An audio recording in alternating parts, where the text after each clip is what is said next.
Shalom, shalom, shalom à vous. Alors, en ce jour, on va parler des fils de la captivité. Nous, les fils de la captivité. Alors, lorsqu'on est à la préparation du règne de l'avènement, on se prépare à la direction de notre terre, puisque on va reprendre notre terre. Et les fils des étrangers vont venir s'agenouiller vers, se prosterner devant la face d'Elohim. Et les psalmistes disent, les prophètes disent, les messagers disent, on est unis ensemble, nous fils de prophètes, que les nations, les fils étrangers vont se prosterner devant la face d'Elohim. Et nous devons savoir que les étrangers ont leur Dieu. Et leurs dieux, ce sont des idoles. Or, il n'y a qu'un seul Elohim. Le Elohim de nos entrailles, Abana, Itzako, Yakuba. Donc, les étrangers ont leur Dieu. Maintenant, certaines personnes doivent comprendre le fait, lorsqu'on dit pas d'alliance, dans le sens où les étrangers, les familles, quand les prophètes disent qu'il nous a distingués de tout peuple, toute famille. Pourquoi? Parce que toutes les familles ont des idoles, des dieux, des créatures qu'ils ont mis en place, des forces. Et nous, nous sommes sujets de louange, on est le peuple de Elohim. Le peuple de Elohim que les religieux ont transféré en Dieu. Donc, ça veut dire que, excusez-moi, donc ça veut dire que si nous sommes le peuple de Elohim, donc les bien-aimés, on prend souvent à la légère. Là, nous sommes dans le temps de la fin des nations, de la préparation du règne. Cette préparation du règne, on est dirigé vers le regard de Abana Itzako, la terre natale de Sarai, la terre qui tend à la nouvelle Jérusalem. Et au niveau de cette terre, là-bas, parce que là-bas, il y a trop de bruits étrangers là-bas qui vont nous déranger. Donc, au niveau de cette terre,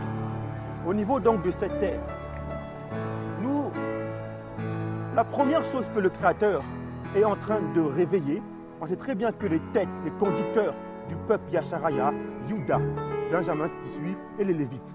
Donc c'est là où il y aura une exigence. Ça veut dire que le peuple, les conducteurs du peuple Yasharaya au réveil, va commencer par les conducteurs, les têtes. Donc il y a une exigence. Un conducteur qui doit porter la préparation, l'instruction, autorité, il doit avoir une exigence. Et ça doit être un représentant de Yasharaya élu, tête des nations, élu. Parce que dans le règne, comme à chaque fois je le dis, il y a des brillances. Un Yasharaya élu est déterminé par le père de maison, Abana Itzako, donc Yakuba, des 12. Donc le père-mère des 12. Ça c'est un Yasharaya élu. Et Juda qui est un conducteur, et les Lévites les conducteurs, qui doivent représenter en quelque sorte l'exigence. Parce que les Lévites, c'est l'image des prophètes du tabernacle. Et les Juda, les envoyés, ceux qui sont là pour pouvoir mener la direction. Donc, il y a une exigence. Voilà pourquoi, première chose que le Créateur a exigé lors du retour de Jérusalem, les fils de la captivité. Il y a une exigence. Quand Esdras est parti à Jérusalem pour pouvoir, en quelque sorte, rassembler l'ensemble de Yasharaya, qu'est-ce qui s'est produit?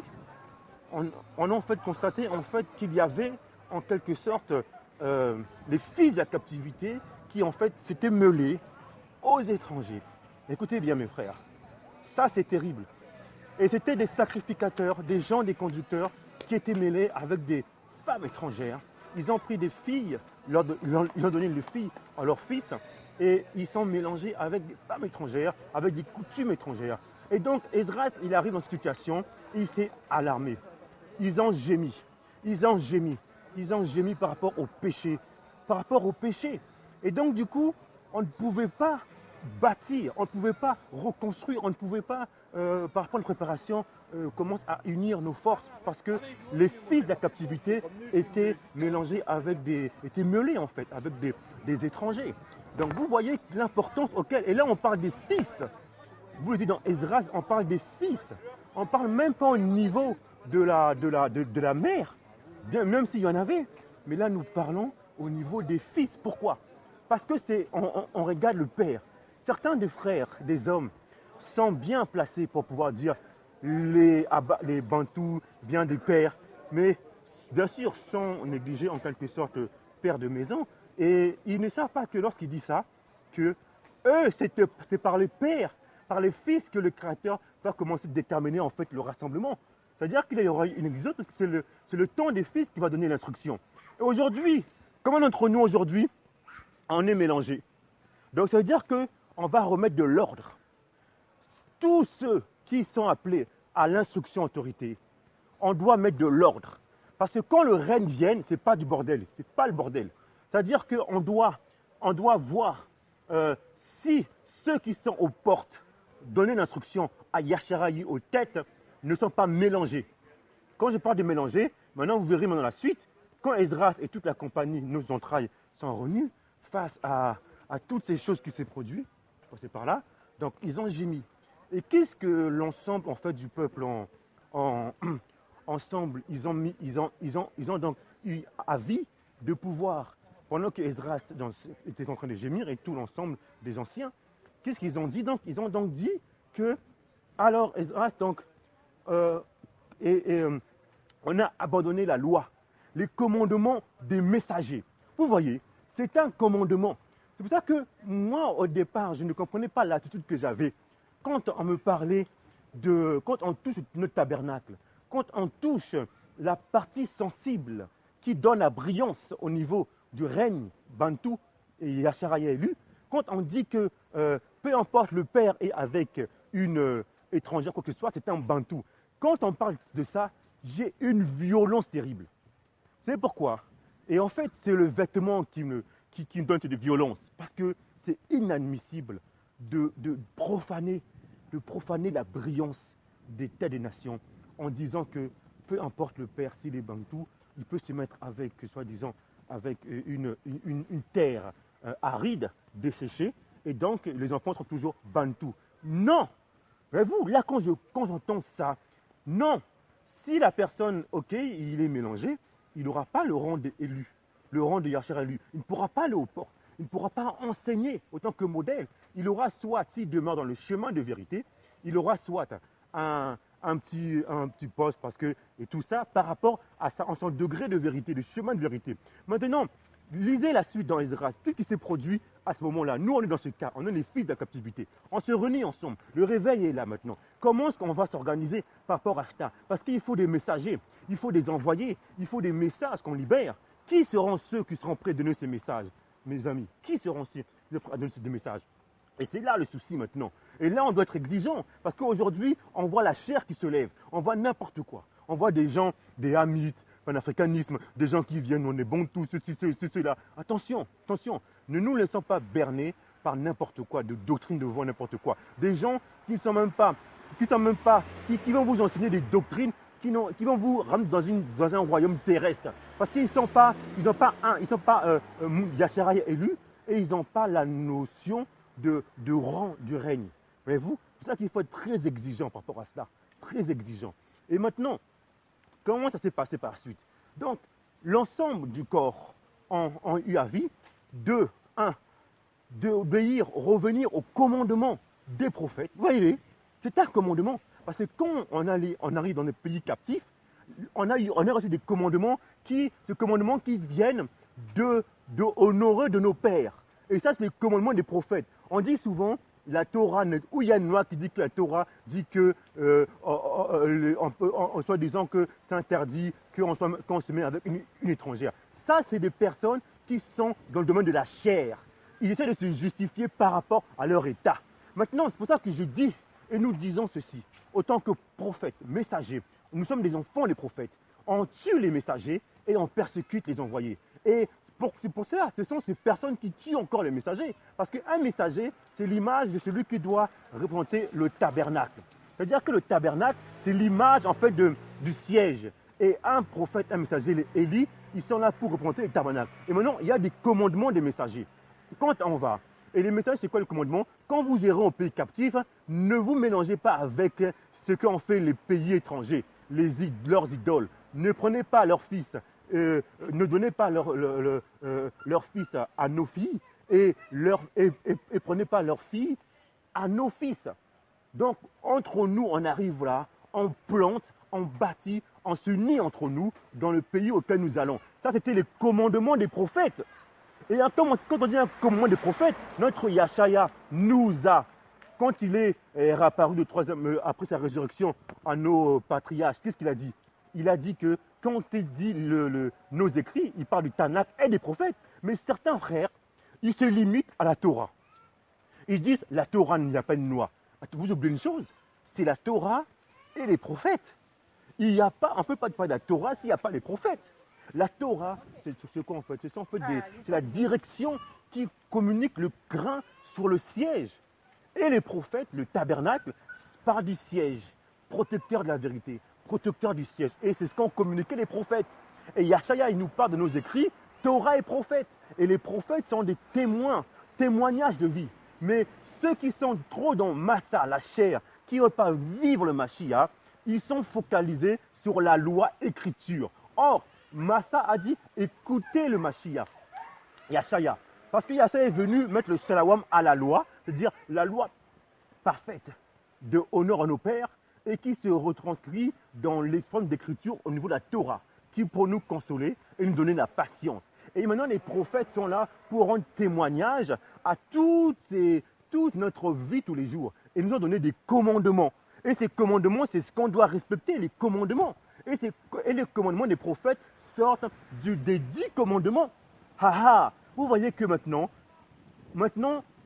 le métissage, je parle du métissage, l'esprit du métissage, est interdit.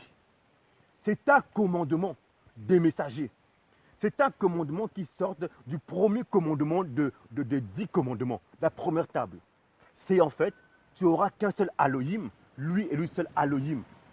Notre Elohim, nous on est peuple d'Elohim. Et les étrangers, eux, ils ont des dieux, leurs dieux qui sont des idoles. C'est quoi une idole? La manière dont les terres desséchées sont. Comment est-ce qu'ils sont? Dites-moi. Comment est-ce qu'ils sont les terres desséchées? Comment est-ce qu'ils sont les terres desséchées?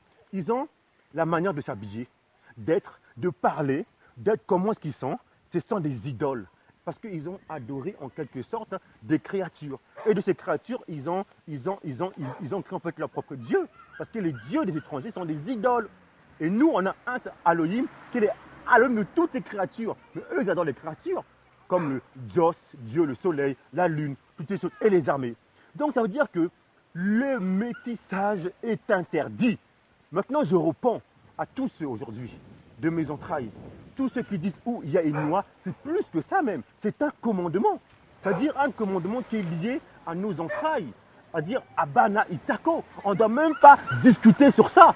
Si un frère discute sur la manière de dire que si moi je suis avec l'étrangère, c'est pas écrit, frère, fouillez, c'est un danger.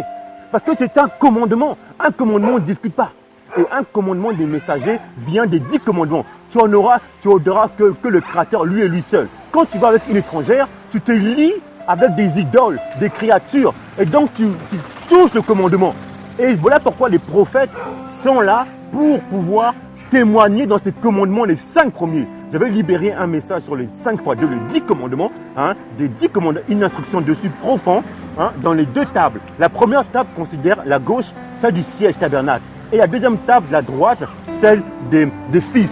Et les prophètes, les témoins des prophètes, eux, ils ont parlé sur ces commandements-là que nous avons eus par rapport justement à ne pas adorer d'autres créatures, des idoles. Donc, mon frère, on parle lorsqu'on veut au réveil pour préparer à la terre. Si ta condition aujourd'hui est dans le mélange et tu veux enseigner, tu ne peux pas. Maintenant, si tu aimes la vérité, et c'est là où j'ai libéré des messages sur le chemin de vérité, comment est-ce qu'ils ont agi nos patriarches? Il a trouvé une avis de quoi? De renvoyer les femmes étrangères et les enfants. Quand on parle de renvoyer, c'est fini, c'est-à-dire que on est fini avec eux. Non, on les renvoie. Pourquoi? Pour que les conducteurs puissent revenir au niveau de leur rang, au niveau de leur vérité. Et une fois qu'on les renvoie, maintenant, et c'est là où j'avais dû libérer rapidement un message sur le chemin de vérité. Eux, ils ont donné des béliers, un sacrifice de bélier pour le péché de culpabilité. Et c'est ça, parce que quand tu restes avec une mélangée, tu seras toujours coupable au nom de tes pères. Donc, eux, ils donnaient un bélier pour sacrifice et puis renvoyer leurs femmes et les enfants. Mais nous, c'est quoi l'image du bélier? L'image du bélier, nous, c'est quoi? C'est le Mashiach qui a versé son sang. Aujourd'hui, on le Mashiach, le chemin de vérité, on renvoie les femmes et les enfants. Et maintenant, quand on dit on renvoie, maintenant, le chemin de vérité, maintenant, il faut maintenant prendre du temps. Parce que au temps des races, ils avaient dit en fait que ça va prendre du temps. Pourquoi? C'est quoi ce temps? Et le temps, c'est le temps au niveau du Mashiach. Hein, qui est notre salut, c'est quoi en fait? C'est-à-dire, il faut des anciens, des juges, tout ça, et puis chaque cas, on va en discuter pour vivre le chemin de vérité. Donc toi, mon frère, là je parle des fils de la captivité, parce que ce sont les fils qui sont les premiers volontés, après la mère elle vient, mais c'est les fils. Si les mères ont perdu leur gloire, c'est parce que nous, on a commencé à être des machos, on a commencé à libérer du mensonge, et donc du coup, voilà comment nos mères sont devenues. Quand on va commencer nous-mêmes à plus porter des casquettes, à plus porter des voiles, à plus marcher comme des efféminés, nos sœurs, elles vont commencer à être soumises, à se voiler vis-à-vis de l'autorité qu'elles vont avoir. Pourquoi aujourd'hui nos sœurs sont comme ça? Parce qu'il n'y a pas d'autorité. Elles reçoivent que des autorités accables, que des autorités efféminées. C'est normal qu'aujourd'hui elles agissent comme ça. Vous voyez, vous, on prêche, on donne des enseignements terrestres. Comment voulez-vous que nos sœurs aient de l'autorité, aient de la révérence, aient de la soumission? Elles ne l'auront jamais. Tant que nous, on ne commence pas, voilà pourquoi, quand le réveil commence, le créateur, il va dans le siège. Au niveau d'abord, il se porte le siège, et maintenant il regarde la responsabilité de la formation des fils. Et il regarde, quoi, premièrement, pas de mélange. Donc, mon frère, ma soeur, mon frère, si tu sens qu'en toi, il y a un mélange, viens au niveau des anciens, des juges, et on discute là maintenant. Et là maintenant, on va dans le chemin du Mashiach. Parce que ça, c'est interdit déjà, interdit. Deux, une fois après, sur le chemin de vérité, là maintenant, avec les anciens, les juges, maintenant, on va en discuter. Vous voyez? Mais en tous les cas, si tu persistes, parce qu'il y a des gens qui ont persisté, si tu persistes, tu ne pourras pas être dans le rang. Tu n'es même plus un bon, tu t'es exclu. Parce que tu vis dans le mensonge. Et la vérité, c'est quoi? C'est que tu reconnaisses l'attitude auquel tu es, notre péché, la captivité. Il faut que tu reconnaisses. Et quand tu reconnais ces choses, dans le chemin de vérité, c'est là maintenant où maintenant, en le Mashiach, le bélier, tu verses ce sacrifice pour éviter le péché de culpabilité, parce que tu n'as pas honoré tes pères, tu n'es pas dans le commandement des prophètes, des messagers. Donc du coup, là maintenant, en le Mashiach, tu auras une conduite. Et là, tu vas avoir un degré de rang. Tu n'auras pas forcément un rang d'élu là, tu auras un degré de rang dans le règne, tout simplement, parce que tu suis le chemin de vérité. Mais si tu refuses la vérité, tu dis non, moi je veux libérer, je veux enseigner, je ceci, je cela, ah ben mon frère, c'est fini. C'est fini. C'est-à-dire que là, tu es en train de te rebeller. Tu es en train de te refuser le chemin de vérité. Vous voyez? Donc, il faut être clair. Il faut être clair. Vous savez, moi je suis clair comme ça parce que, en tant qu'hébraïque, Yacharaya, on veut vivre dans la loi de Massa. Maintenant, en le Mashiach, il faut être exigeant. Et nous, on tend à la perfection. On n'est pas parfait, mais on doit tendre à la perfection et puis aimer la vérité. Si on reconnaît notre faiblesse, notre péché, on le confesse devant tout le monde. Tout le monde. Celui qui a peur de confesser, il n'aime pas la vérité, il faut le rejeter. C'est fini. Évitez même de discuter avec un tel frère. Mes frères, on ne joue pas. On ne joue pas avec le temps que l'on est. Il y a des choses astroses qui arrivent en ce moment. Si vous voulez vous lier avec des personnes qui n'aiment pas le Mashiach, qui n'aiment pas le chemin de vérité, fuyez. Fuyez. Ce n'est pas une question de mon frère, de chair, de sang. Non. Un Israélite est défini, déterminé selon la chair et depuis déclaré par l'esprit de Kodesh, sainteté et résurrection. Donc c'est celui qui fait la volonté du Créateur. Tu es mon frère, c'est ma soeur. Et là on peut commencer à œuvrer ensemble. Ce n'est pas une question de chair maintenant. C'est une question le Yahudia, c'est celui qui est du cœur. Voyez-vous, le Yahudia, c'est celui du cœur, c'est celui qui est de l'intérieur. Et qu'on a compris notre identité dans ce sens-là, avec l'apparence et l'intérieur, et les deux sont l'identité du Muntu Yacharaya élu, et bien là on peut bien avancer. Mais la plupart aujourd'hui, ce sont des gens trop dans la chair. Ils veulent se montrer, je suis Muntu Yacharaya, mais ils veulent se mentir par rapport à l'application des commandements des prophètes, hein, et puis de la direction au niveau de la Torah, la direction au niveau de nos lois. Ils veulent se mentir. Ils disent de faire, mais eux-mêmes ne le font pas. Donc il faut remettre tout à l'ordre. Donc ce sujet était en fait pour nous encourager dans les commandements des prophètes. Mes frères, nous les fils de la captivité, il doit avoir une exigence. Le métissage est interdit. Interdit complètement, c'est un commandement, le premier commandement. Fuyons, rejetons les idoles, toutes ces choses, et en le Mashiach, le chemin de vérité, il va nous conduire dans les eaux de confession, les eaux de Naham, de repentance. Une fois que ces choses sont rétablies, maintenant, là on va commencer maintenant dans la préparation, de bâtir notre règne en le Mashiach.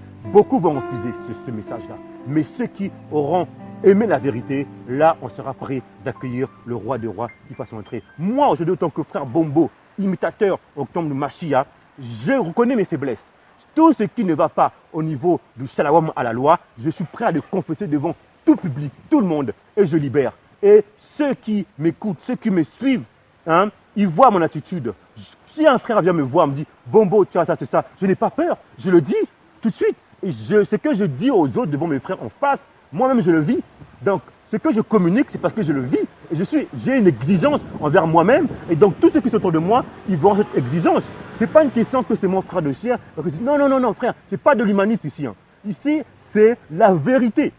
Et la vérité va nous rendre libres, va nous affranchir. Donc, le règne, le réveil commence quand on va commencer autant que fils de la captivité, en sachant que le métissage est interdit. Hein, c'est un commandement. On doit se séparer, on doit renvoyer tout ce qui est du mélange, du mêle, en le Mashiach, la vérité, selon le niveau degré de chaque fils de la captivité qui a commis ce péché.